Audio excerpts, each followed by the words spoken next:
Sisi kama wachezaji tumejiandaa, tunajua na mchezo wenyewe, ujue mchezo sio rahisi. Najua ingawa tulipata matokeo mazuri ugenini, lakini pia tunahitaji kazi kubwa kufanya kwa mchezo wa kesho. Kwa hiyo sisi kama wachezaji tuko tayari kwa mchezo wa kesho. Karibishi maswali. Sisi ni miongoni mwa wachezaji ambao walikuwa na mchezo mzuri sana ugenini.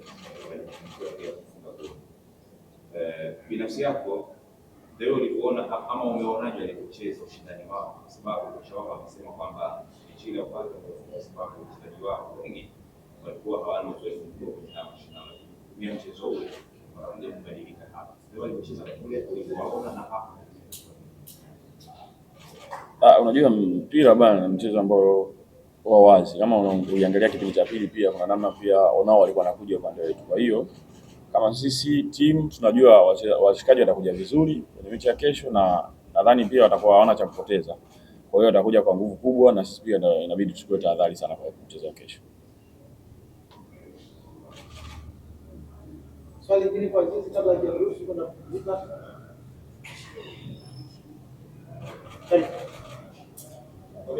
Tambombo. Yes. Ndio course kwa na consistency kufanya nafasi. Hii ina maana gani kuelekea mechi ya pili kwa kama mchezaji kwanza unakuwa na malengo binafsi, alafu malengo ya timu. Alafu pia kocha pia anakuwa na mipango yake. Kwa hiyo kocha anapokuja anakuja na mipango yake. Maana yake akitupa mipango inabidi tutekeleze mipango yake. Kwa hiyo kwangu mimi kama ambavyo tulianza pre-season, kocha aliniambia kila ninachokihitaji kwenye timu.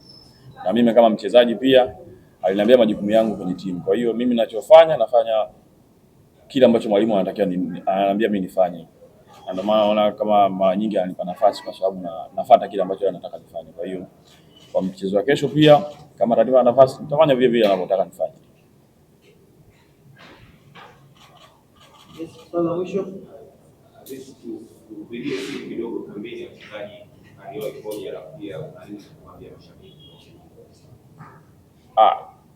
Sisi kama Yanga ujue mipango yetu inakuwa vile vile kama wachezaji, kama siku zote tunafanya kila mechi. Kwa hiyo morali iko juu, nadhani sisi kama wachezaji tuko tayari kwa mchezo wa kesho, na pia tunaomba wananchi, wana Yanga, wapenzi wetu, mashabiki wetu waje kwa wingi kesho waje